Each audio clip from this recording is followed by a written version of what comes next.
Hello students, previous lectures में हम लोगों ने टिल नाउ जो कवर किया है उसके मेजर पार्ट्स हैं बेसिक्स ऑफ मोल कॉन्सेप्ट्स, जिसमें कि हमने mole to number, number to mole, mole to volume, volume to mole, empirical formula, molecular formula, formula mass, ये सब बेसिक थिंग्स जितने टर्म्स से आपको यूज टू कराना था वो सारे मैं करवा चुका हूँ। Now we are moving to applications of mole concept, जिसमें कि इन बेसिक थिंग्स जो हम लोगों ने समझा है उसको अप्लाई करना सीखना है। ठीक है, सो उसमें पहला application, first application which we are going to discuss is stoichiometric calculations. देखिए, वर्ड है स्टोइकोमेट्रिक, इसको कुछ लोग स्टोइकोमेट्री बोलते हैं, कुछ लोग स्ट्रेचोमेट्री बोलते हैं, अपना अपना, लेकिन क्या बोलते हैं इससे कोई ज़्यादा फर्क पड़ता नहीं है। दो अलग अलग टाइप के प्रोनाउंसिएशन लोग यूज़ करते हैं, मैं तीसरा भी यूज कर सकता हूँ, इसमें ज़्यादा तो मत सोचना या ध्यान मत देना। वर्ड क्या कहता है, क्या करना है, इस पे ज़्यादा फोकस्ड होने की जरूरत है। इससे क्या हम लोग समझ सकते हैं, क्या करना है इसके साथ, उस पर ज़्यादा फोकस करने की जरूरत है। अकॉर्डिंग टू एनसीईआरटी, फिर आप एनसीईआरटी जब पढ़ोगे तो स्टोइकोमेट्रिक, स्टोइकोमेट्री वर्ड जो है वो टू ग्रीक वर्ड से मिलकर बना है, टू ग्रीक वर्ड से मिलकर बना है। फर्स्ट वर्ड इज स्टोइकियन, इसका मीनिंग है एलिमेंट्स,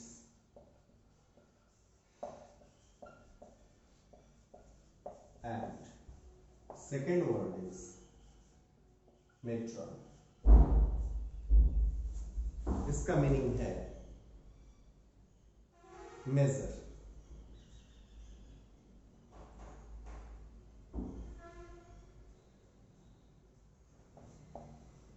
मतलब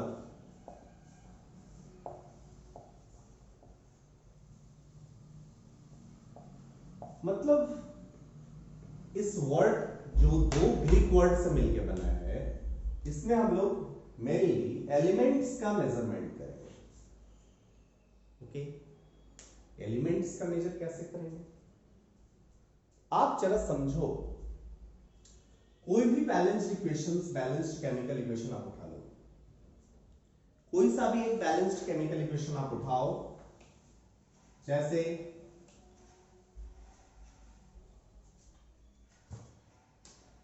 N2 plus 3H2 gives out 2H3. Do you know this is the preparation of ammonia? ये चीज आपको क्या कहता है? 1 N2 का, N2 के साथ जो एसोसिएटेड है कुछ नहीं, मतलब 1 है, H2 के साथ 3 है, NH3 के साथ 2 है।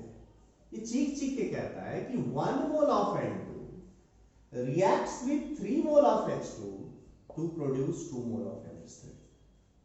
ये 1, 3, 2 जो किसी सब्सटेंस के साथ लगे हुए हैं, इनको हम लोग बोलते हैं stoichiometric coefficients, stoichiometric coefficient, stoichiometric coefficients, जो भी आप प्रोनाउंसिएशन करें, इनको हम लोग एससी से शॉर्ट में बुलाएंगे, स्टोइकोमेट्रिक कोएफिशिएंट से मिलके बुलाएंगे, स्टोइकोमेट्रिक कोएफिशिएंट्स बोलेंगे। कौन होगा? जो आप सब्सटेंस होगा, जो सब्सटेंस है उसको पहचानो, और इन सब्सटेंस के साथ जो न्यूमेरिकल वैल्यू लिखा हुआ होगा उसको हम लोग बोलेंगे स्टोइकोमेट्रिक कोएफिशिएंट्स। स्टोइकोमेट्रिक कोएफिशिएंट बहुत इजी है, या इसको मतलब समझने के लिए, या ये कितना आएगा, आपको किसी भी रिएक्शन को बैलेंस करना होगा। केमिकल इक्वेशंस, केमिकल रिएक्शन से आपने क्लास 10 में पढ़ा है, सीखा है, कैसे लिखते हैं, क्या लिखते हैं, वो सारी बातें कहानी हो चुकी है। अब आपको ये सीखने की जरूरत है कि रिएक्शन का, इनफैक्ट आपने बैलेंसिंग सीखा भी था, ये स्टोइकोमेट्रिक कोएफिशिएंट को निकालेंगे कैसे, ये आप सीखना चाहोगे तो ये आप बहुत कुछ पहले भी सीखे हो। इसके लिए इन स्टोइकोमेट्रिक कोएफिशिएंट के लिए हमें जरूरी है रिएक्शन का बैलेंसिंग करना। कोई भी केमिकल रिएक्शन का, कोई भी केमिकल चेंज को जब आप रिप्रेजेंट कर रहे हो इक्वेशन के फॉर्म में, केमिकल रिएक्शन के फॉर्म में, तो उसको बैलेंस करके आप बता सकते हो कि किसी सब्सटेंस का कितना स्टोइकियोमेट्रिक कोएफिशिएंट होगा। सो हमें ये समझने के लिए, स्टोइकियोमेट्री को समझने के लिए पहले थोड़ा सा बैलेंसिंग को रिविजिट करने की जरूरत है। वैसे आप सब लोगों ने बहुत सारा चीज बैलेंसिंग के बारे में सीखा है, पढ़ा है, मैं जस्ट थोड़ा सा ब्रीफ रिव्यू आपको दे रहा हूं। बैलेंसिंग के क्या क्या मेथड्स आपने सीखा है और क्या क्या आपने अभी तक करा है, उसको जस्ट थोड़ा सा रिकैप कराएंगे। बिकॉज स्टोइकियोमेट्री डील करने के लिए आपको स्टेप 1 हमेशा बोला जाएगा, रिएक्शन मस्ट बी बैलेंस्ड। अब रिएक्शन मस्ट बी बैलेंस्ड में आपको बार बार ये एनकाउंटर करना होगा कि बैलेंस करना ही होगा रिएक्शन, गिवन रिएक्शन को आपको बैलेंस करने की जरूरत पड़ेगी। सो सबसे पहले हम लोग आते हैं बैलेंसिंग ऑफ केमिकल रिएक्शंस पे। Balancing of reactions, okay.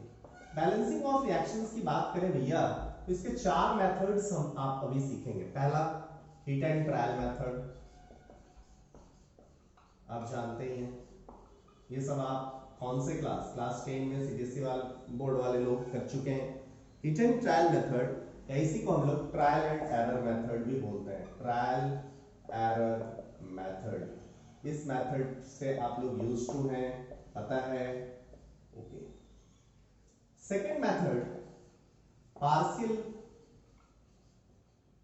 Partial equation method, ये हम लोग थोड़ा सीखेंगे। पार्शियल इक्वेशन मेथड कुछ लोगों को पता भी होगा, या हाफ रिएक्शन मेथड है ये। हाफ रिएक्शन मेथड हम लोग सीखेंगे, ओके। थर्ड और फोर्थ मेथड जो थोड़ा बहुत आपको क्लास 10 के एडवांस में पढ़ाया गया था, ऑक्सीडेशन नंबर मेथड,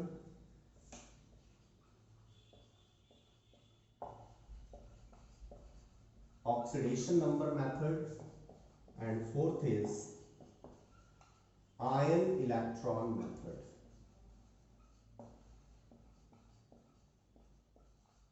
ये 4 oxidation number method, ion electron method, ये डिटेल में रिडॉक्स रिएक्शंस में पढ़ना है, ऑक्सीडेशन रिडक्शन में।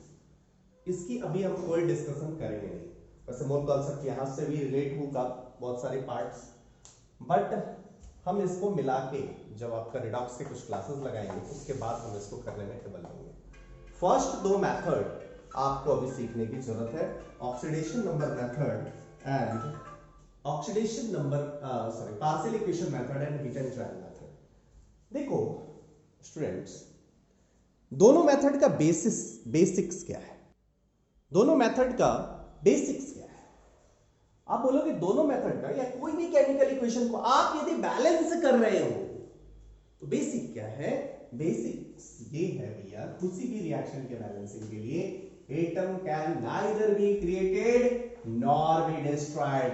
एटम कभी भी क्रिएट नहीं किया जा सकता। किसी भी रिएक्शन के बैलेंसिंग का क्या थीम है?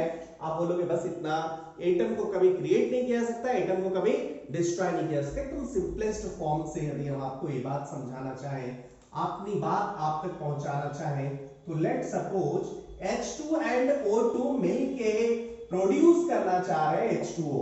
H2 एंड O2 मिलके H2O का फॉर्मेशन कर रहा है, तो हम लोग कहेंगे कि जितना एटम ऑफ हाइड्रोजन रिएक्टेंट में होगा, atom can neither be created nor be destroyed. What do you mean by this? इसका मतलब ये होगा कि जितना एटम्स ऑफ हाइड्रोजन रिएक्टेंट में होगा, उतना ही एटम ऑफ हाइड्रोजन प्रोडक्ट में भी होना चाहिए। जितना एटम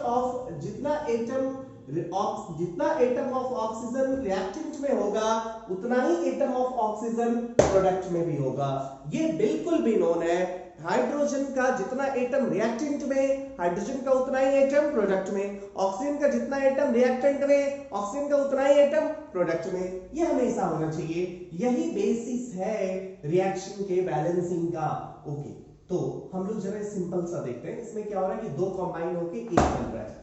आप बोलोगे एटम ऑफ हाइड्रोजन को यदि बैलेंस करें, ये चीख के H2O कह रहा है। जब भी इस टाइप का बात आएगा, जब भी कॉम्बिनेशन रिएक्शंस होंगे, बैलेंसिंग में कुछ सोचना ही नहीं है।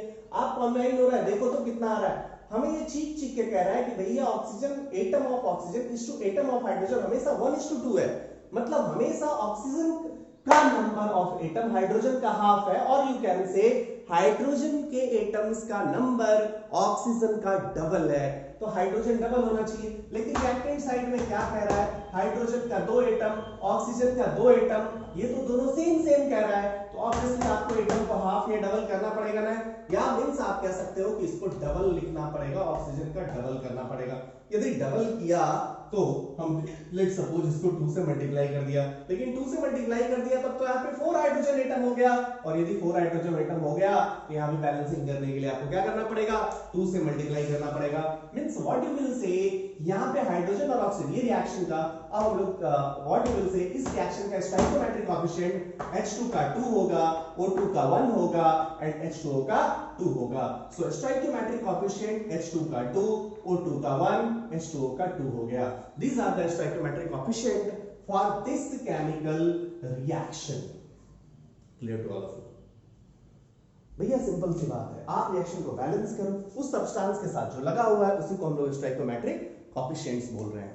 सो जस्ट हमने बैलेंसिंग किया, और बैलेंसिंग में एक चीज यूज किया, hit and trial method use किया, जस्ट सिंपल एक चीज यूज किया कि atom neither be created nor be destroyed. It's okay.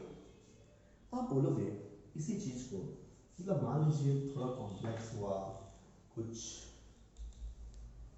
ऐसा कैसे सोचेंगे, मतलब कुछ तो होना चाहिए, मतलब ये समझ नहीं आया, हिट एंड ट्रायल लेते लेते अब ये नहीं होगा तो कैसे करें। मैं थोड़ा सा यदि फॉर्मुलेट करूं, मतलब इस तरीके को इक्वेशंस बनाने, कुछ लोगों को इक्वेशंस बना के समझना बहुत अच्छा लगता है, नहीं सब चीज को इक्वेशन के रूप में दिखाई, चलिए ठीक है। वैसे जितना आपका एक्सपीरियंस होगा बैलेंसिंग आपके उतना पकड़ में आती चली जाएगी, मेरा यही मानना है। चलिए सेम तरीके से इसको समझिए, ये भी कॉम्बिनेशन रिएक्शन है, N2H2 मिलके अमोनिया का फॉर्मेशन NH3। सेम तरीका से आप इसको समझ सकते हो, सेम तरीके से बता सकते हो। पहले उसको फिर फॉर्मुलेट करने की कोशिश करते हैं। जब आप ये देखोगे तो यहां चीख के क्या कह रहा है, इन 1 NH3 नाइट्रोजन का एटम 1 है एंड हाइड्रोजन का एटम 3 है। नाइट्रोजन का 1 एटम लिया गया है एंड हाइड्रोजन का 3 एटम लिया गया है। नाइट्रोजन का 1 एटम लिया गया, हाइड्रोजन 3 टाइम्स एटम है, तो यहां भी ये चीज रिफ्लेक्ट तो करना चाहिए ना। यहां 1 लोगे तो यहां 3 लेना पड़ेगा कि नहीं। सो यहां 2 एटम है, 2 एटम है, यहां पे आप 2 एटम ले रहे हो तो ऑब्वियसली इसका 6 एटम लेना पड़ेगा। 6 एटम मतलब 3 से मल्टीप्लाई करना पड़ेगा कि नहीं। 3 से यदि मल्टीप्लाई किए तो आपने N2 का 2 एटम लिया है, इधर एक ही एटम दिख रहा है, देखो रिएक्शन बैलेंस हो गया। N2 का 2 एटम, N2 का 2 एटम, हाइड्रोजन का 6 एटम, यहां भी हाइड्रोजन का 6 एटम हो गया। Understood to all of you. ये तरीके से भी हम लोग बैलेंसिंग कॉम्बिनेशन रिएक्शंस को इजीली कर सकते हैं, बट कुछ और फॉर्मुलेट करने, इसी का उल्टा होता तो कैसे सोचते, या फॉर्मुलेट करने का कोई सा भी रिएक्शन दिया तो कैसे फॉर्मुलेट कैसे करें, कैसे इक्वेशंस बनाएं, बस इसी रिएक्शन को उठाते हैं हम। NH3 gives out N2 plus H2, ठीक है। इस रिएक्शन को बैलेंसिंग करना है, ओके। मैंने मान लिया यहां पे A है, इसका कोएफिशिएंट B है, इसका कोएफिशिएंट C है। मैंने ये माना इसका कोएफिशिएंट A है, इसका कोएफिशिएंट B है, इसका कोएफिशिएंट C है। Just what I have said to you, basic thing क्या है, atom can not be created nor be destroyed. जितना रिएक्टेंट में नंबर ऑफ एटम्स होना चाहिए किसी एलिमेंट का, प्रोडक्ट में भी उस एलिमेंट का उतना ही नंबर ऑफ एटम्स होना चाहिए। जस्ट इस चीज को अप्लाई करें। रिएक्टेंट में कितना एटम, नाइट्रोजन का, जल्दी बोले, नाइट्रोजन का कितना एटम, आप बोलोगे A। प्रोडक्ट में कितना एटम, बोलोगे 2B। This must be equal. Equation number 1।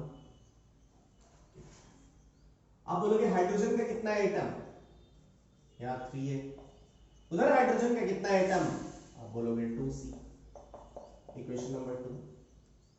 कुछ लोग परेशान होने लगे, ये कैसे हो रहा है, हमारे पास अननोन 3 है, इक्वेशन 2 ही है, तो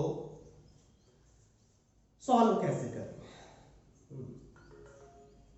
ऐसा क्यों हो रहा है, ये थोड़ा आपको समझने की जरूरत पड़ेगी। एक बात बताओ, मैंने जैसे अभी रिएक्शन बैलेंस किया था, कौन सा रिएक्शन बैलेंस किया था? H2O2 और H2O वाले रिएक्शन को बैलेंस किया था, बैलेंस किया था तो यस, कौन सा? ये वाला H2 plus O2 gives out H2, ये वाला रिएक्शन बैलेंस किया। इस रिएक्शन को आप 5 से मल्टीप्लाई कर दो, 10H2 5O2 10H2। इसके स्टोइकोमेट्रिक कोएफिशिएंट 2 1 2 है, इसके स्टोइकोमेट्रिक कोएफिशिएंट 10 5 10 है, ये भी तो बैलेंस्ड है। This reaction is also balanced, this reaction is also balanced, this reaction is balanced, this reaction is also balanced. आप देख रहे हो यहां पे स्टोइकोमेट्रिक कोएफिशिएंट 2 1 2 है, यहां पे स्टोइकोमेट्रिक कोएफिशिएंट 10 5 10 है, this is also balanced, this is also balanced. Then इन दोनों में अंतर क्या है? स्टोइकोमेट्रिक कोएफिशिएंट इसका H2 का 2 भी हो सकता है, H2 का 10 भी हो सकता है, स्टोइकोमेट्रिक कोएफिशिएंट O2 का 5 भी हो सकता है और 1 भी हो सकता है। आइदर ये सेट हो सकता है या ये सेट हो सकता है, ये दोनों सेट हो सकते हैं। लेकिन बैलेंसिंग में हम लोग मिनिमम वाला ले लेते हैं, मिनिमम होल नंबर रेशियो ले लेते हैं, वो एक अलग कहानी है। जब आपको बैलेंस करने के लिए कहता है तो ये बैलेंसिंग आप यूज करते हो, ये वाला बोलते हो। लेकिन ये वाला बोल दिया तो गलती तो नहीं होगी, ये भी तो बैलेंस्ड ही है। ओके, मतलब ये समझ आया कि स्टोइकोमेट्रिक कोएफिशिएंट के वैल्यूज डिफरेंट हो सकते हैं, मतलब इसके यूनिक सॉल्यूशन नहीं हो सकता। बट आप यदि इक्वेशन 3 इक्वेशन हो जाते, 3 अननोन एंड 3 इक्वेशन हो जाता, तो A, B एंड C के यूनिक सॉल्यूशन होता, एक सॉल्यूशन होता। बट यहां पे आपको क्लियरली दिख रहा है कि A, B एंड C का यूनिक सॉल्यूशन हो ही नहीं सकता, ये तो बहुत सारे वैल्यूज पॉसिबल है। अंडरस्टूड और नॉट? अंडरस्टूड और नॉट? जब A, B एंड C के बहुत सारे वैल्यूज पॉसिबल हैं, तो ये कैसे हो सकता? आपके जितने अननोन है उतने इक्वेशन कभी मिल ही नहीं सकते। आप कभी भी बैलेंसिंग में इस टाइप से करेंगे तो आपको ऑलवेज दिखाई देगा कि जितना वेरिएबल है उससे इक्वेशन एक कम आया। ऐसा हमेशा होता है, जितना भी वेरिएबल है उससे इक्वेशन एक कम आएगा। बट इसका मतलब ये नहीं कि हम यहीं पे आके रुक जाएंगे। क्यों? क्योंकि अब हमारे पास फ्रीडम है, बहुत सारे वैल्यूज हो सकते हैं, तो एक किसी को अपने हिसाब से सेटल कर लो। जैसे मैंने मान लिया b को 1 है, लेट्स सपोज b इज 1, कोई दिक्कत नहीं। Let's suppose b is 1, if b is 1 तो a कितना आ गया? आप बोलोगे a इज 2, a को 2 रखा तो c कितना आ गया? c is 6।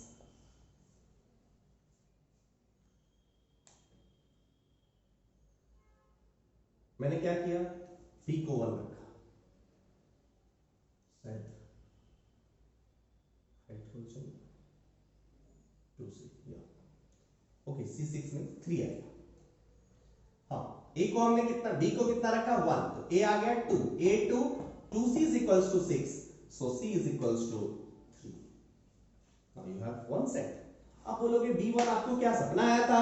No, you can take b को 2 रखो, another set होगा, b को 2 रखो, ये 4 हो जाएगा, ये 6 हो जाएगा, वो भी तो बैलेंस्ड होगा। पहले ये वाला लिखे तो शायद आपको बेटर समझ आएगा। अब हमारा a क्या हो गया? a is NH3, NH3 का कितना coefficient? 2, twice NH3 gives out, N2 का कोएफिशिएंट कितना? 1, N2 प्लस H2 का कोएफिशिएंट कितना?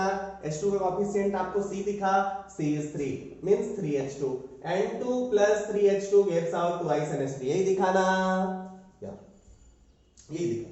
जब आपको यही दिखा तो आपको ये क्लियर हो गया होगा कि भैया A, B, C के कोएफिशिएंट आप अपने हिसाब से चेक करते रहो। आपने एक अभी क्या लिया था?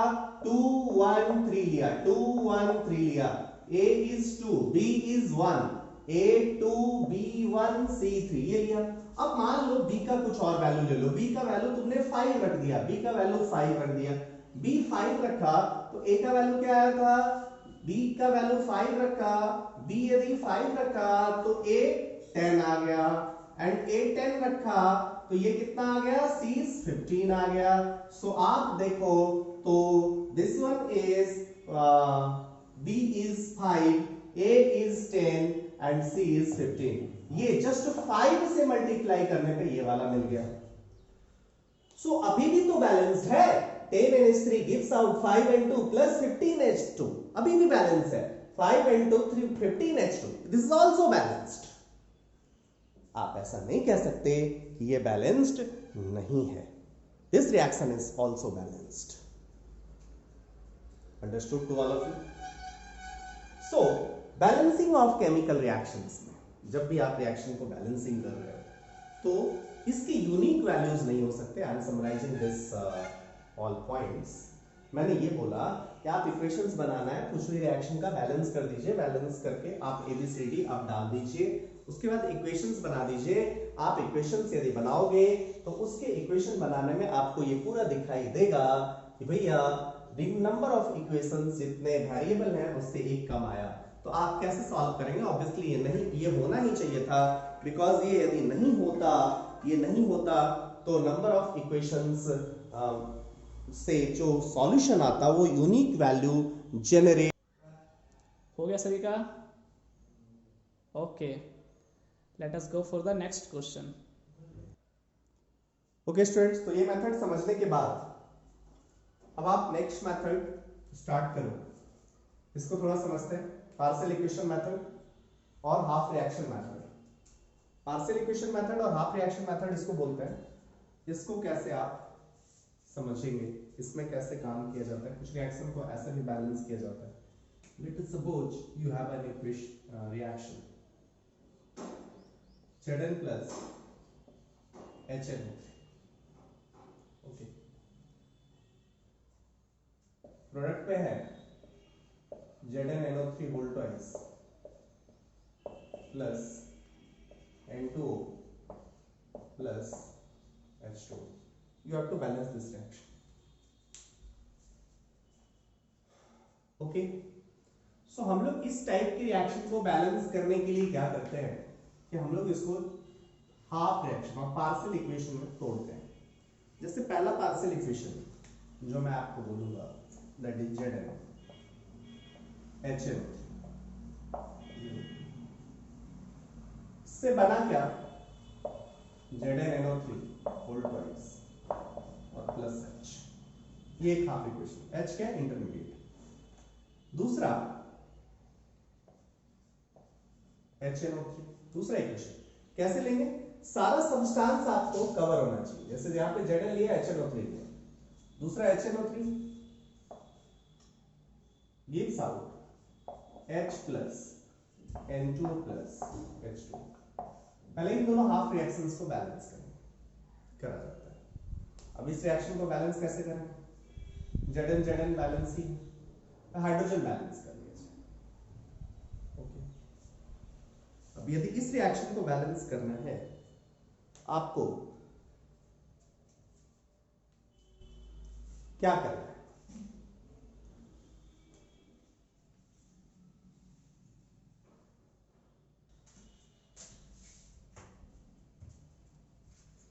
सो what we have written, first half equation हमने लिया, Zn का HNO3 के साथ देखा, इससे बना क्या? ZnNO3 whole twice. थोड़ा सा देखो, Zn का HNO3 के साथ लिया तो ZnNO3 होल ट्वाइस बना। एंड साथ ही साथ यदि आप देख रहे हो, आप ZnNO3 होल ट्वाइस मतलब 2 NO3 यूज हुआ है। 2 NO3 मतलब ऑब्वियसली यहां पे कितना? 2 हाइड्रोजन आएगा। If you have taken 2 NO3 मतलब यहां पे 2 HNO3 लेना पड़ेगा, मतलब 2 हाइड्रोजन आएगा। एंड यहां से 2 हाइड्रोजन अब कंज्यूम होगा, because this is like an intermediate जो बीच में बनता है, उसको हम लोग बोलते हैं, और बाद में कंज्यूम हो जाता है। ओके सर, ये गलत लिखा हुआ है। HNO3 अब ये इंटरमीडिएट H के साथ रिएक्ट करके ये N2 और H2O बनाएगा। इस रिएक्शन के बैलेंसिंग के और मेथड्स हो सकते हैं, बस जस्ट मैं ये हाफ रिएक्शन मेथड के एग्जांपल से मैं डिस्कस करता हूं, बहुत ज्यादा यूज होता नहीं है ये। अब चलिए, now you have to balance all this things. कैसे बैलेंस कर रहा है? ओके, सो हमें जैसे भी बैलेंस करना है, बैलेंस करके हमें क्या करना है? हाइड्रोजन के नंबर्स को कैंसल आउट करना है। क्यों? क्योंकि ये तो है नहीं, सो इसको हटाना है। सो चलिए बैलेंस करना स्टार्ट करें। हाइड्रोजन, नाइट्रोजन एंड ऑक्सीजन को बैलेंस करना है। तो पहले इसमें हमेशा हम लोग ध्यान रखते हैं कि वैसे चीज को बैलेंस करें जो एक जगह यूज हो रहा है। एक जगह है, जैसे नाइट्रोजन और नाइट्रोजन की बात करें तो एक जगह है, बट ऑक्सीजन 2 जगह है। सो हम लोग तुरंत इसको कर लेते हैं। हम लोग देखते हैं 2 नाइट्रोजन है तो 2 nitrogen. Now nitrogen is balanced in second equation. Okay, ऊपर वाला रिएक्शन को पहले ही बैलेंस कर लिया है, नीचे वाला रिएक्शन हम लोग बैलेंस करने जा रहे हैं। नीचे वाले रिएक्शन में क्या दिख रहा है, 2 हाइड्रोजन 2 नाइट्रोजन 2 नाइट्रोजन बैलेंस कर लिया। अब यहाँ पे दिख गया कि हमें हाइड्रोजन का नंबर्स बैलेंस करना होगा, और हाइड्रोजन का नंबर बैलेंस करने के लिए 2 सोर्स है। सो अभी उसको छोड़ देते हैं। Now we move to oxygen. Oxygen यहाँ पे टोटल 6 है, ये बैलेंस हो चुका है, 1 यहाँ पे हो गया, मतलब 6 के लिए 5:2 करना पड़ेगा मुझे। समझ में आ रही बात? ऑक्सीजन यहाँ पे कितना है, टोटल 6 है। यहाँ पे एक इसका कोएफिशिएंट बराबर कर दिया है ना, बिकॉज ये 1 फिक्स कर दिया, Q1, क्योंकि नाइट्रोजन बैलेंसिंग से इसको पता चल गया। अब हमें क्या दिख रहा है, यहाँ पे 2 × 3 6 मोल हाइड्रोजन है, 6 एटम्स ऑफ हाइड्रोजन है। 6 एटम्स में एक तो फिक्स हो गया, मतलब 5 एटम्स ऑफ और ऑक्सीजन चाहिए। 2 × 3 6 एटम्स ऑफ ऑक्सीजन चाहिए, एक एटम फिक्स हो गया है, 5 और चाहिए। सो 5 से मल्टीप्लाई कर दिया। Oxygen is now also balanced. Now oxygen is balanced तो हाइड्रोजन बैलेंस करते हैं। हमें राइट हैंड साइड सब कुछ कोएफिशिएंट फिक्स हो चुका है, N2 का भी कोएफिशिएंट फिक्स हो गया और इसका भी कोएफिशिएंट फिक्स हो गया। अब जो नहीं हुआ है बस हाइड्रोजन का कोएफिशिएंट है, जो कि अभी तक फिक्स नहीं हुआ। बैलेंस कर सकते हैं बिकॉज़ प्रोडक्ट साइड में कितना, टोटल 10 हाइड्रोजन है ना, रिएक्टेंट साइड में कितना, 2 हाइड्रोजन इसके पास, मतलब ऑब्वियसली यहाँ पे 8 हाइड्रोजन होगा कि नहीं? Yes, you will say. या हम लोगों ने इसके बैलेंसिंग से देखा कि ट्वाइस NO3 है, तो ट्वाइस NO3 के लिए हमने ZnNO3 होल ट्वाइस है, 2 NO3 के लिए ये कर दिया और इसको बैलेंस कर दिया है। अब हमें इन दोनों तरीके से क्या करना होगा, तरीका इस तरीके में ऐसा करना होगा कि हाइड्रोजन को कैंसलेशन हो जाए, और हाइड्रोजन कैंसिल तब होगा जब इसको 4 से हम लोग मल्टीप्लाई कर देंगे। सो इसको 4 से जब मल्टीप्लाई कर दिया, now we have equations 4Zn plus 4HNO3 plus 2HNO3, तो कितना हो जाएगा 6HNO3। हाइड्रोजन तो कैंसिल हो गया, यहां से 4HNO3 आएगा और यहां से 2, so this one is 6HNO3 gives out क्या, Zn 4ZnNO3 whole twice, 4ZnNO3 whole twice plus में क्या हो गया N2O प्लस 5H2O। बहुत सारे इंटरेस्टिंग मेथड्स और भी पढ़ेंगे रिडॉक्स रिएक्शन के बैलेंसिंग में। ये रिडॉक्स रिएक्शन हुई है, सो रिडॉक्स रिएक्शन के बैलेंसिंग का बहुत अच्छा मेथड होता है। हम लोग इसको इस ढंग से यूज नहीं करेंगे बिकॉज यहाँ पे आपको पता है कि Zn का ऑक्सीडेशन स्टेट चेंज हो रहा है। जो लोग को 10th में पढ़ाया गया था, ऑक्सीडेशन स्टेट के बारे में आइडियाज दिए गए थे, उनको ये पता होगा। ये रिडॉक्स रिएक्शन के बैलेंसिंग के बहुत इंटरेस्टिंग मेथड्स आपको सिखाए गए थे। Okay, so this is the second method which I am able to discuss with you. So ये दो मेथड अभी आपको सिखाया गया है। रिडॉक्स रिएक्शन की बैलेंसिंग का डिटेल्ड स्टडी हम लोग क्लास 7 के लेटर ऑन, क्लास 11 के लेटर ऑन चैप्टर्स जैसे रिडॉक्स रिएक्शन में हम लोग करेंगे। ओके, सो जो भी मेथड्स हैं, जो भी आपके तरीके हैं, उससे बैलेंसिंग का मैंने आपको ब्रीफ दिया। अब इस बैलेंसिंग को आप जितना चाहो उतना ज्यादा रिएक्शंस का में अप्लाई कर सकते हो। ओके, अब स्टूडेंट्स आपके पास बैलेंस्ड केमिकल रिएक्शन है, मतलब आपको रिएक्शंस के स्टोइकियोमेट्रिक कोएफिशिएंट नोन है। With the help of stoichiometric coefficient आपको करना क्या है, with the help of stoichiometric coefficients आपको कुछ कंक्लूजन्स निकालने और इसके बेसिस पे क्वेश्चंस सॉल्व करने हैं। ठीक है, इसकी 4 कैटेगरी के क्वेश्चंस करा जाता है। मतलब स्टोइकियोमेट्रिक के हेल्प से हम लोग मोल में, मोल वॉल्यूम में, मोल मास में, मास वॉल्यूम में, इन सब टाइप का रिलेशन निकालते हैं। बोलोगे कैसे? पहली चीज हम लोग जो करते हैं, जैसे हमारे पास एक बैलेंस्ड केमिकल रिएक्शन है, N2 3H2 twice H3, ये वाला बैलेंस्ड केमिकल रिएक्शन है। अब ये चीख के आपसे क्या कहता है, 1 mole of N2 reacts with 3 mole H2 to produce 2 mole NH3। यही तो कह रहा है आपसे, 1 मोल N2 3 मोल H2 से रिएक्ट करेगा तो 2 मोल NH3 प्रोड्यूस करेगा। ओके, आप कहोगे अच्छा, इसी को यदि हम मतलब कोई सा भी अमाउंट ले लें, लेट्स सपोज आपसे कह दिया क्वेश्चन में if you need 10 mole NH3 के लिए कितना मोल N2 कितना मोल H2 required, easily you can से क्या करोगे, 2 मोल NH3 के फॉर्मेशन के लिए, to form 2 mole NH3 1 mole N2 and 3 mole H2 is required. To produce 2 mole NH3 3 mole N2 is 3 mole H2 is required. पहले एक की बात करो, H2 कितना रिक्वायर्ड होगा? आप बोलोगे for the production of 2 mole NH3 3 mole H2 is required. For the production of 1 mole NH3 3/2 mole required. For the production of 10 mole ये कितना आ जाएगा? 3/2 into 10. समझ में आ रही बात? मतलब जितना भी मोल यहां दे दे, जितना मोल NH3 फॉर्म करना है उसके करस्पॉन्डिंग कितना मोल H2 होगा इजीली आप डिटरमाइन कर सकते हैं. जितना मोल यहां NH3 दिया उसके करस्पॉन्डिंग कितना मोल N2 होगा इजीली डिटरमाइन कर सकते हैं. जस्ट अप्लाई करो आप क्या? Unitary method. यूनिटरी मेथड यदि आपने अप्लाई किया तो आपको इजीली आंसर मिल जाएगा. Clear to all of you? Okay. तो इस टाइप के कैलकुलेशन को हम लोग स्टोइकोमेट्रिक कैलकुलेशंस, स्टोइकोमेट्रिक कैलकुलेशंस का नाम देते हैं. ओके. सो स्टोइकोमेट्रिक कैलकुलेशंस का बेसिस यही होता है, बिकॉज आप मोल में रिलेशन जान गए तो अब आप मास में भी रिलेशन बता सकते हो.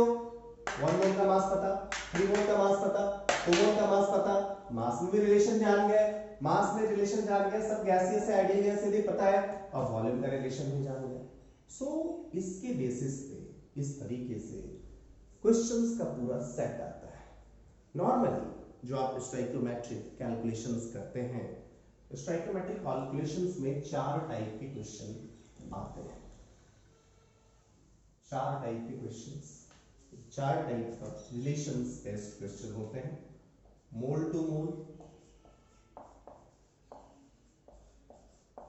स्टोइकोमेट्रिक कैलकुलेशन फर्स्ट टाइप का क्वेश्चन होता है mole to mole. Second is mass to mass. Third is volume to volume. बहुत इजी है, just unitary method you should know and all basic things जो पहले पढ़ा है वो आपको पता है, सब कुछ इजीली हो जाएगा. And fourth is mass to volume relation. इन टाइप्स के रिलेशन को हम लोग स्टडी करेंगे. स्टोइकोमेट्रिक कैलकुलेशंस में ऐसे बेस्ट होगा. अब पहले को हम लोग मोल टू मोल रिलेशन को थोड़ा सा डिटेल्ड स्टडी करते हैं. ओके स्टूडेंट्स, हम लोग मोल टू मोल रिलेशनशिप को स्टडी करने जा रहे हैं. बहुत इजी है. सीएल आप जनरल ले लीजिए, जनरल इक्वेशन ले लीजिए. ओके, जनरल केमिकल इक्वेशन लीजिए. ए बी बी सी सी चीख चीख के क्या कहता है, फिर समझने की जरूरत है. इसमें आपने क्या लिखा कि आपकी क्लास 11 में इस रिएक्शन को जब भी जनरल रिएक्शन लेना होगा तो यही लिखेंगे. अब आप समझ लेना कि यहाँ पे क्या है, थोड़ा समझना. A B C D substances है, capital A B C D are substances.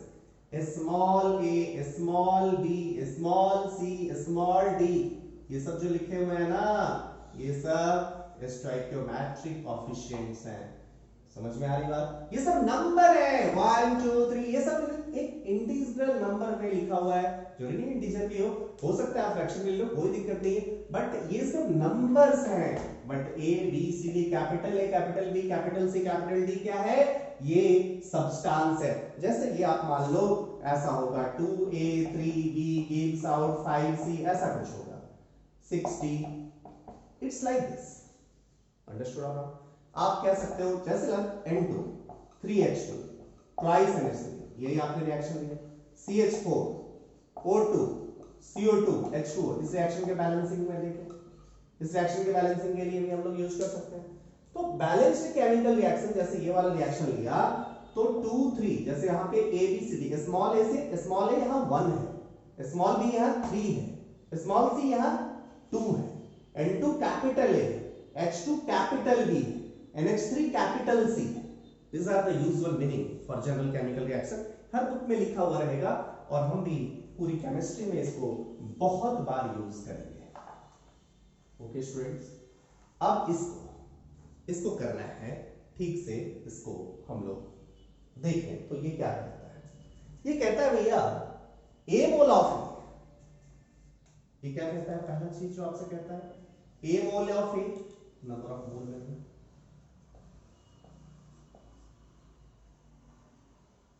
और ये तो मोल, इसका भी मोल हम कह रहे हैं, इसका भी मोल कह रहे हैं, इसका भी मोल कह रहे हैं, मतलब हम लोग मोल टू मोल रिलेशनशिप की बात कर रहे हैं। तो सबका हम लोग मोल में रिप्रेजेंट करना चाहते हैं। ये चीज ठीक है, आपसे कह रहा है कि ए मोल ऑफ बी कितना मोल ऑफ बी के साथ रिएक्ट कर रहा है, बी मोल ऑफ बी के साथ, कितना मोल ऑफ सी के साथ रिएक्ट कर रहा है, सी, कितना मोल ऑफ डी के साथ रिएक्ट कर रहा है, डी। It's okay. अब बोलोगे ये तो ठीक है, ये समझ आ गया। यदि यहां पे ए नहीं कुछ और लेते, लेट्स सपोज एक्स लेते, ठीक, तो कितना बी, बहुत इजी, यूनिटरी मेथड पे जाते हैं, निकालना कितना, कौन था, बी था, निकालना कौन था, बी था, मतलब बी को राइट हैंड साइड में रखेंगे, a mole of A reacts with b mole of B, 1 mole of A b by a, x mole of A reacts with b by a into x, मतलब बहुत easy हो गया। यदि इसका x लिया तो ये क्या आ गया, b by a into x आ गया। यदि इसका c लिया तो ये फिर क्या आ जाएगा, a mole of A c, a से c, 1 से c बाई ए, x से c by a into x, ये वाला कितना आ जाएगा, d by a into x. Clear है कि नहीं? अंडरस्टूड? आप बोलोगे ये वाला तो समझ आया, फिर से एक बार समझ लें थोड़ा सा। 1 आप बोलेंगे ये जो कहता है ये आपको रिप्रेजेंट करने के लिए है, ये रिलेशन बताने के लिए है, a mole of A reacts with b mole of B. हमें निकालना किसका था, दिया हुआ ये था, दिया हुआ को मैं ब्लैक पेन से लिख रहा हूं, दिया हुआ ये था, एक्स था, अब इसके हेल्प से ये हमने निकाल लिया, ठीक है। ए मोल, अब जस्ट देखिए हमें निकालना क्या था, बी निकालना था, तो a mole of A react with b mole of b, 1 mole b by a, x mole b by a into x। फिर वही बात निकालना किसका, c का, a मोल c मोल से रिएक्ट करेगा, a mole c mole form कर रहा है, a mole of a will form c mole of c, 1 mole of a will form c by a mole of b, so x mole of a will form c by a into x, 1 mole of a will form a mole of a will form d mole of d, so 1 mole of a will form d by a mole of, so x mole of d will form, x mole of a will form d by a into x। Clear to all of you? यदि हम इसी को y ले लें, यहाँ पे y ले लें, y is given now, अब y के टर्म्स में निकालने की कोशिश करें, जल्दी से कोएफिशिएंट आप लोग बोल देंगे, यहाँ पे क्या होना चाहिए, यहाँ पे क्या होना चाहिए, यहाँ पे क्या होना चाहिए, बहुत इजीली आप बोल सकते हो, फास्ट बताएं।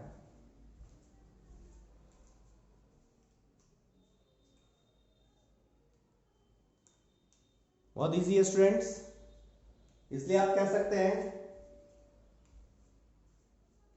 फिर वही, अब सबको b के टर्म्स में, तो अब a का चले, b mole of a will react with a, अब उल्टा हो जाएगा ना, जस्ट यूनिटरी मेथड अप्लाई करो, b mole of a, b mole of, अब हमें निकालना किसका, a का, तो a राइट हैंड साइड पे होना चाहिए, यूनिटरी मेथड आप जानते हो, b mole of a, b mole of b will react with a mole of a, 1 mole of b will react with a by b mole of a, so x mole of b, y mole of b will react with a by b into y। आपको कुछ pattern दिखने लगेगा, अच्छा ये तो बड़ा easy है, तुरंत लिख सकते हैं। फिर ये b और c में रिलेट करना है, b और c में रिलेट करना होगा ना, निकालना किसका है, c का, b mole of c, b mole of b से c मोल ऑफ c, 1 मोल से c by b, c by b into देख रहे हैं, यहाँ पे क्या हो जाएगा, d by b into, understood आपने, क्लियर है, सबको समझ आ रहा होगा कि जिसका दिया उसके कोएफिशिएंट से डिवाइड कर दो और ये कर दो, आप लोग बाकी बहुत समझदार है। नेक्स्ट लेट्स सपोज इसको z कर दिया, छोड़ थोड़ा सा जगह बनाते हैं, ऊपर में था a b c d, a b c d, मैंने कह दिया ये z बना, no it's now given this one is z। अब z के टर्म्स में सब निकालें, क्या हो जाएगा, सी से ए, सी से ए। अब याद करने की जरूरत नहीं कि किसको, इसको याद नहीं करना है, तुरंत सोचना है। ये जो प्रैक्टिस का बेसिक थीम है, याद करना तो बेवकूफ लोग करते हैं, याद नहीं करना है आपको, तुरंत सोचना है। ए का निकालना है ना, ए कितना लगा, तुरंत सी से ए, 1 से ए बाई सी, सी से ए निकालना जो है वो राइट साइड में होना चाहिए। तो सी से ए, 1 से ए बाई सी, ये राइट साइड में होगा तो खुद ही से डिवाइड हो जाएगा। सो यहां पे क्या आ जाएगा, A by C into Z का ना, यहां पे क्या हो जाएगा, B by C into Z, यहां पे क्या हो जाएगा, D by C into Z. Clear to all of you? Clear हो गया होगा? बहुत इजी है। Now we can solve questions easily by this mole relationship. Mole relationship को मैंने आपको समझाने की कोशिश करी कि कैसे इसको रिलेट करना है। तो मोल टू मोल क्वेश्चन का कोई मोल टू मोल रिलेशनशिप पे कोई भी क्वेश्चन दिया तो आप इजीली कर सकते हैं। जैसे मैं आपके सामने एक question,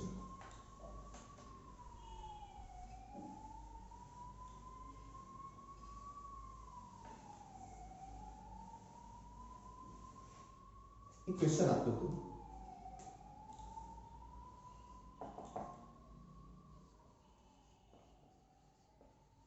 calculate number of mole of N2 and H2 required to produce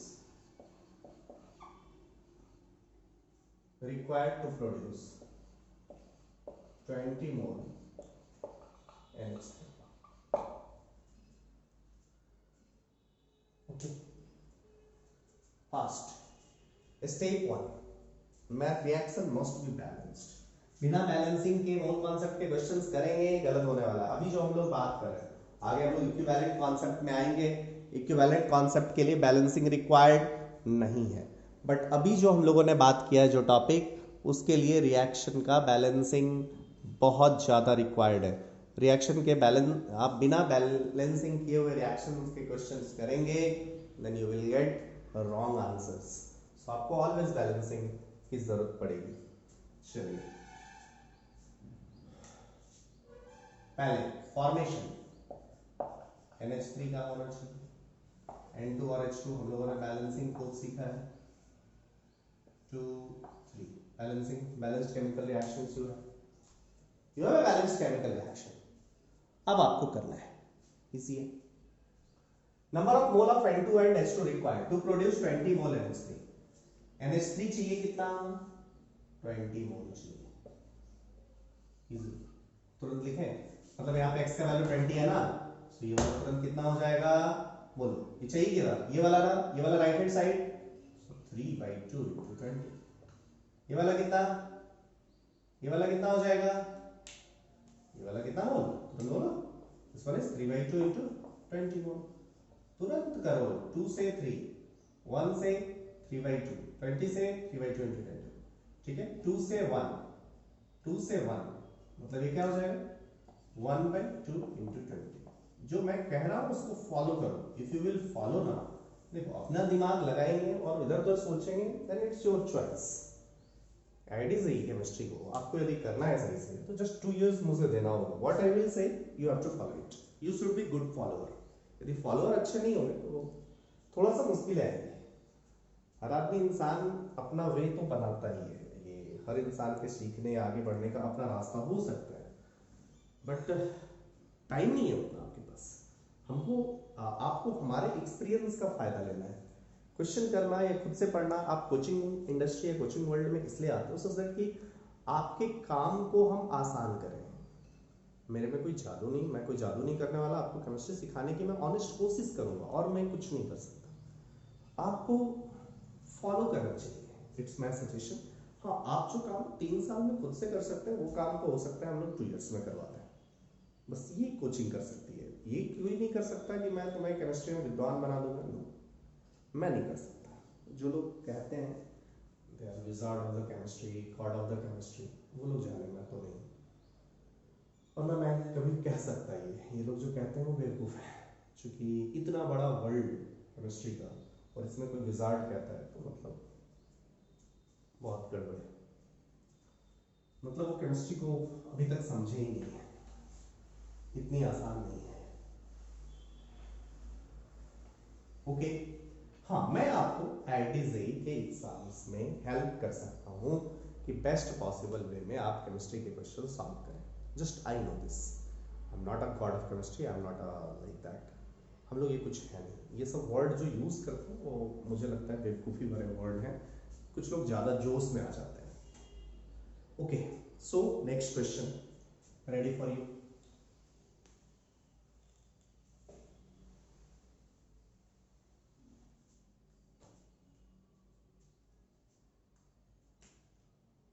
Calculate number of mole of CO2 and H2 produced by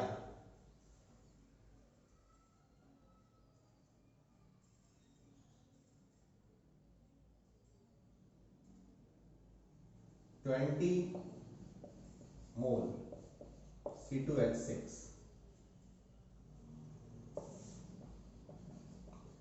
reacting with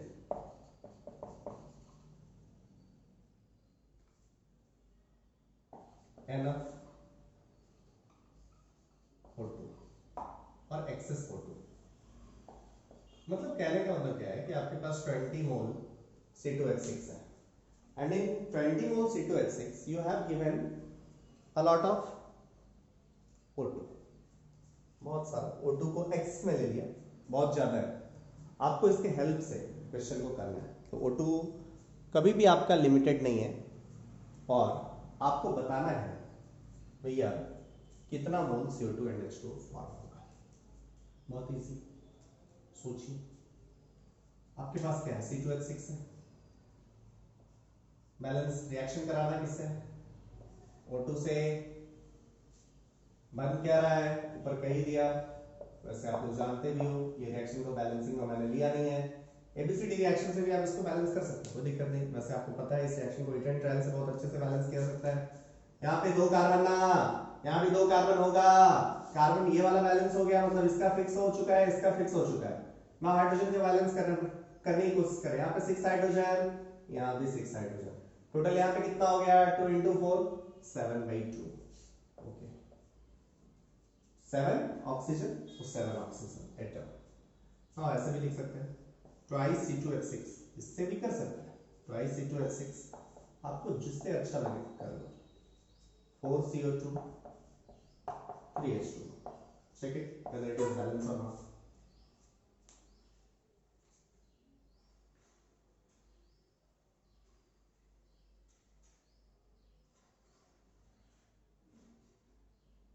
नहीं 6 H2 होगा। okay, now it's balance, yeah, okay। now अब हमारे पास relation है, कितना produce, कितना mole C2H6 है, given according to question it's 20 mole. Okay, कहता क्या है, निकालना क्या है, ये 2 मोल C2H6, ये रिलेशन क्या है, 2 से 4, तो ये वाला कितना हो जाना चाहिए, 4/2 into 20 होना चाहिए कि नहीं। 2 से 6, तो ये वाला कितना हो जाना चाहिए, 6/2 into 20 हो जाना चाहिए कि नहीं। कितना मोल, सो मोल निकल गया कि मोल में रिलेशन आ गया कि। अब आपसे यदि कहता कि O2 कितना रिक्वायर्ड होगा, बहुत इजी है, 7/2 into 20 रिक्वायर्ड, इजीली निकल गया कि नहीं। इट्स टू इजी, कुछ करना ही नहीं, CO2 H2O जो भी बोला बहुत इजीली आप निकाल सकते हो। मतलब इस टाइप के कैलकुलेशन के लिए आपको कुछ करने की जरूरत नहीं है, बस step 1 reaction must be balanced, step 2 जो दिया हुआ है उसको डिटेक्ट करो, स्टेप 3 उसके टर्म्स में मोलर रिलेशन को देखो, यूनिटरी मेथड अप्लाई करो एंड गेट आंसर, हैप्पी हो, टिक करो। It's clear to all of you. very easy.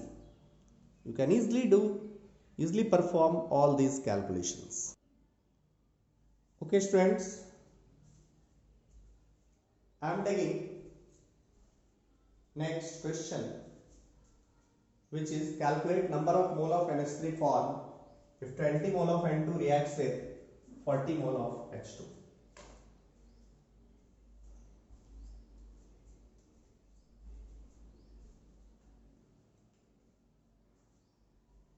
Mole mole relationship का ये नेक्स्ट क्वेश्चन है. Calculate number of mole of NH3 formed if 20 mole of N2 reacts with 40 mole of H2. आपको एक assumption कुछ नहीं दिया है तो 100% मानना है. आपको ये मान के चलना है कि N2 and H2 रिएक्ट करके कंप्लीट NH3 में कन्वर्ट हो रहा है.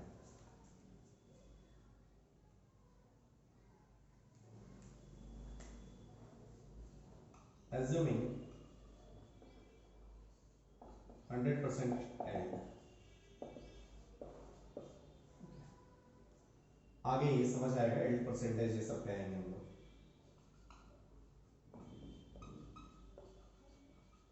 So what you have given N2 3H2 twice NH3. कुछ लोग तो इजी कर लिए होंगे. 20 mole of N2, this one is 20, this one is 40. Okay, तो सोच लिया दो बेकार में दिया, एक ही देता तो निकाल देता.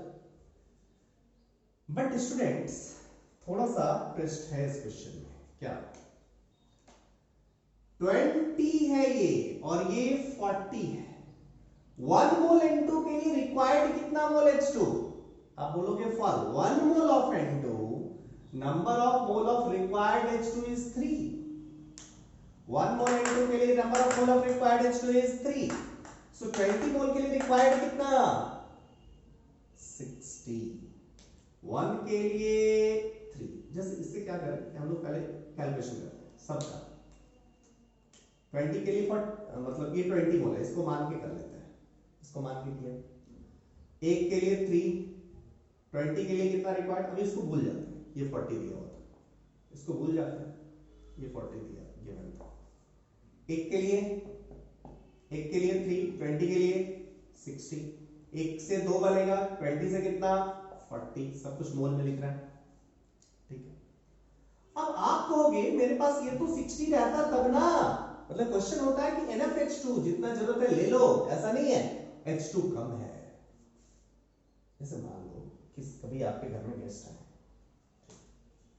आपने मिठाई जो मंगवाया वो हर गेस्ट के लिए 2-2 पीस मिठाई मंगवाया, 2 पीस मिठाई खा लेंगे.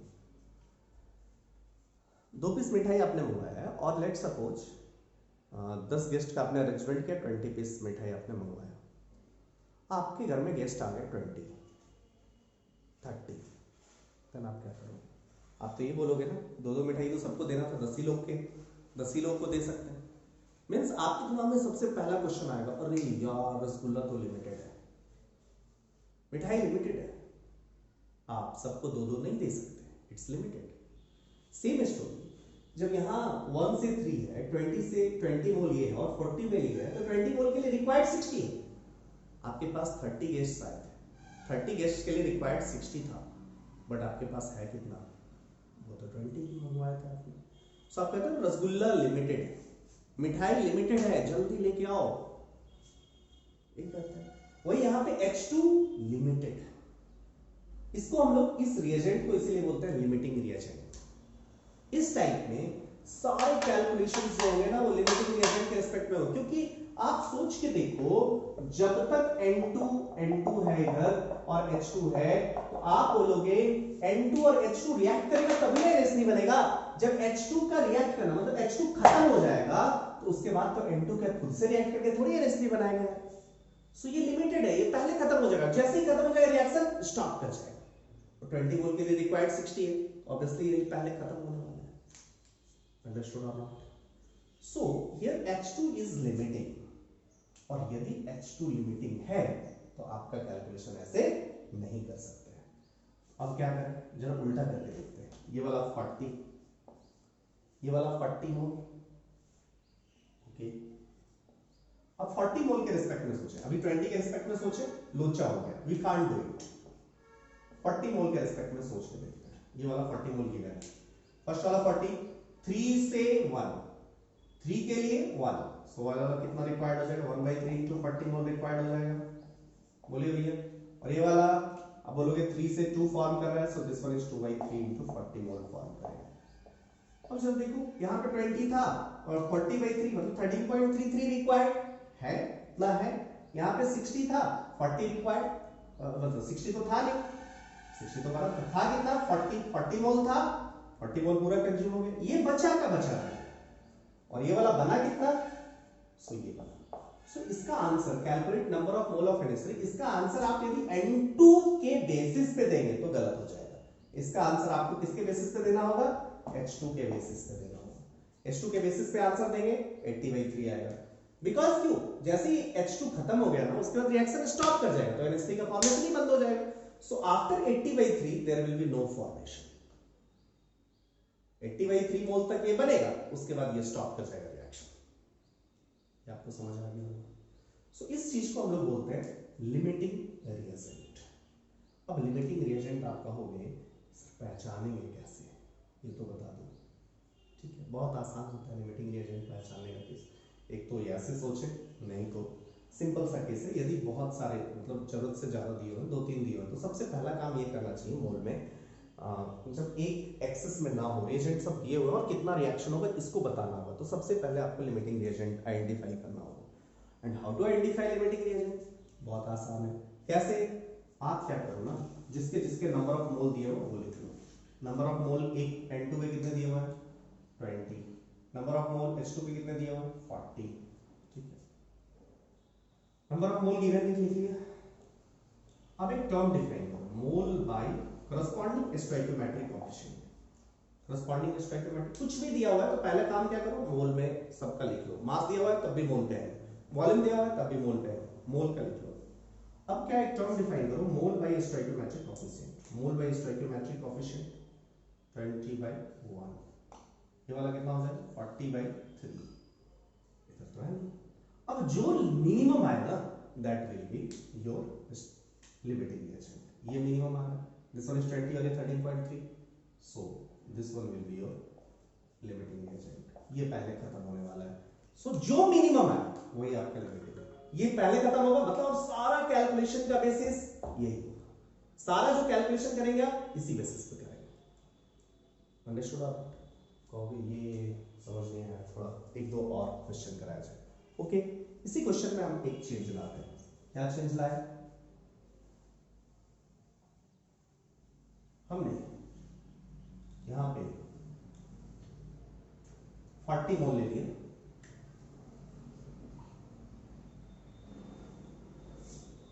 और यहां 150 मोल ले लिए। ओके, सेम कहानी करो। आपको पता है कि दोनों सब्सटेंस है तो हो सकता है लिमिटिंग का केस होगा। चलो N2 3H2 twice NH3, reaction must be balance, otherwise काम नहीं बनेगा। क्या है 40 मोल इनटू H2 का नंबर ऑफ मोल कितना है 150 है। चलो नंबर ऑफ मोल गिवन निकल गया। मोल बाय स्टोइकियोमेट्रिक कोएफिशिएंट 40/1 150/3 50, सो अगर N2 इज लिमिटिंग। तरीका से आपको पता चल गया। हम लोग पहले क्या करते हैं, लिमिटिंग पहचानते हैं। लिमिटिंग कैसे पहचानेंगे, मोल पहले लिख लीजिए, उसके बाद क्या कर दीजिए mole by stoichiometric corresponding stoichiometric coefficient से डिवाइड कर दीजिए। बहुत इजी है ये, इसको देखो तो तुरंत दिखेगा आपको, ऐसे भी दिखेगा। कैसे 1 के लिए 3, 40 के लिए 120, ये ज्यादा आ रहा है। जब ये पूरा खत्म हो जाए तभी ये बचा हुआ रहेगा, मतलब N2 पहले खत्म हो रहा है, N2 इज लिमिटिंग। किसी से भी सोच लो, या तो जो पहले खत्म हो या फिर जो बचा रह जाए। जो बचा रह जाए वो एक्सेस है, दूसरा वाला क्या लिमिटिंग है। जो पहले खत्म हो जाए वो लिमिटिंग है। सो 1 से 3, 40 से 120, 120 से ज्यादा है मतलब H2 ज्यादा है, मतलब N2 लिमिटिंग है। ये एक ट्रिक तरीके से आप बोलो कि एक ट्रिक है कि मोल बाय स्टोइकियोमेट्रिक कोएफिशिएंट में जो मिनिमम आएगा वही आपका लिमिटिंग होगा। मतलब अब सारा कैलकुलेशन का बेसिस आपको क्या बनाना होगा, लिमिटिंग रिएजेंट वाला। आप ऐसे काम नहीं कर सकते। सो 1 मोल से 2 मोल, 40 मोल से 80 मोल, ये 40 मोल है, आपका ये कितना हो गया 80 मोल हो गया। समझ में आ गई बात। So number of mole of NH3 form ये होगा। लेकिन जब इससे आप करते तो कितना आता, जरा सोचो, इससे करते अच्छा ये तो अब यूजलेस हो गई, लिमिटिंग पता चल गया। ये वाला 150 है, इससे करें 3 से 2, ये वाला कितना आ जाएगा 2/3 into 150, दिस वन इज 100 मोल बनेगा क्या?